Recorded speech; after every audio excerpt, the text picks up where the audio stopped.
मनोज जरांगे यांच्याशी संदीपान भुमरे आणि मंत्री गिरीश महाजन हे चर्चा करण्यासाठी पोहोचलेले आहेत। आपण थेट तिकडे जाऊयात। केलं होतं हाताच्या इथंच आले होते विखे पाटील साहेब, त्यांना सांगितलं तुम्ही सॉफ्टवेअर घ्या, ते सॉफ्टवेअर उडून टाकीत म्हणजे आमच्यासाठी आमचा तोटा करतो का? मग आम्हीच लावून बघितलं त्याला काही याला, जर तसं चुकीचं असेल तर ते सॉफ्टवेअर धरतच नाही। त्यांनी सांगितलं तुम्ही कलेक्टर महोदयांची बैठक घेतून ते सॉफ्टवेअरच देऊन टाक, बरोबर घेतलं नाही आणि दिलं नाही। म्हणजे ते आहे तरी खोटे कशावर मग ही करायची? कारण मोडी लिपी लिहिताच येत नाही, बघून खोटी लिहावं कशी? मोडी लिपी लिहितात त्याच्यावर अनुस्वार बी नाही, मात्रा नाही, काना नाही, ते कसं लिहायचं? कसं खोटं लिहायला? खोटा हा मराठीत लिहू शकतो आपण, हा ते कसं लिहायचं? ते लिहायचं कसं? असून देते तसं लिहून चाललेले काय आता ते रोष असणं बोलणं ते वेगळं, आम्ही रोज बी करतो आणि मराठा समाज तुमच्या शब्दाचा सन्मान बी करतो, त्यांचं तसं नाही। कशातच समानता पाहिजे त्यांना, पण आरक्षणात नाही पाहिजे फक्त। हा त्यांना आरक्षणात नकोय, बाकी समानता लागती, सारखीच लागती, महामंडळात खाली घ्यायला जमतात त्यांना, ते बाकी सगळं जमतं, पण आरक्षणात समानता नको म्हणते ते। आरक्षणात समानता नाही, इकडं समानता ना, सारखंच सगळं पाहिजे, घ्या ना, आम्हाला तेवढी एकच, आम्ही कुठं नाही म्हणलो कधी। हो आम्ही कोणत्या समाजाला म्हणलो कधी, गरीब माणसं आहेत सगळ्या समाज आर्थिकदृष्ट्या, पण आमचं म्हणणं दाखवा बरं, एखादा अर्ज दाखवा की ओबीसी बांधवांना हे देऊ नका, एक अर्ज द्या। नाही ना, तुम्ही डायरेक्ट अधिवेशनामध्ये बोलताय की सारथी प्रमाणच आम्हाला द्या, समानता पाहिजे तिथं। मग आरक्षणात समानता करणं भाऊ, आमच्या तर नोंदी मिळाल्यात, म्हण ना तोंडानं म्हण की ज्या ह्या नोंदी मिळाल्यात ना ह्या मराठ्यांना देऊन टाका बरं, तिथं नको समानता भाऊ। का बरं भाऊ? टप्पे पमा भूमिका कमवून केशी काढून घ्यायचं सरकारकडून, गोड गोड बोलू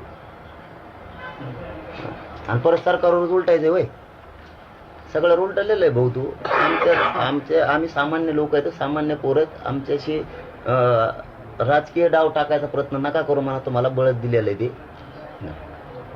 काहीतरी कांगडे घोंगडे रचून आहे भाऊ।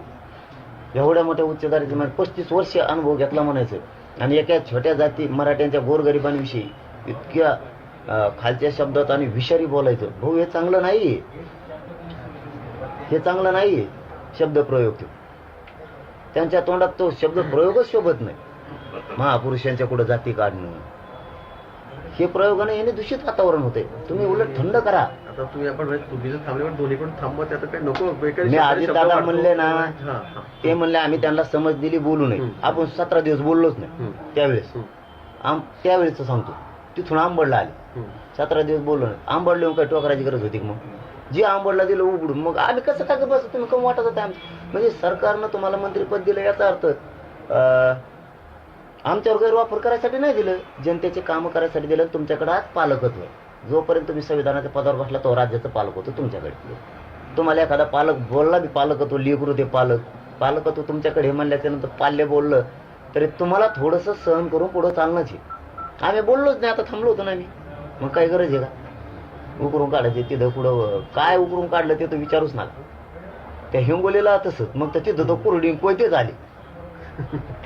ठीक आहे, म्हणजे हे चांगलं नाहीये, हे चांगलं नाही, हे सरकार हिताचं नाहीये। ते बोलणं म्हणजे तुम्हाला डॅमेज होऊ नये, तुम्ही बोलणं म्हणजे त्यांना डॅमेज होऊ नये। मग समाजात रोज जातो, फडणवीस साहेब बोलत नाहीत याचा अर्थ फडणवीस साहेब सांगते काय, शिंदे साहेब बोलत नाही याचा शिंदे साहेब सांगते काय, पवार साहेब बोलत नाही याचा अर्थ अजितदादा पवार त्यांना मराठ्याच्या अंगावर घालतात का काय?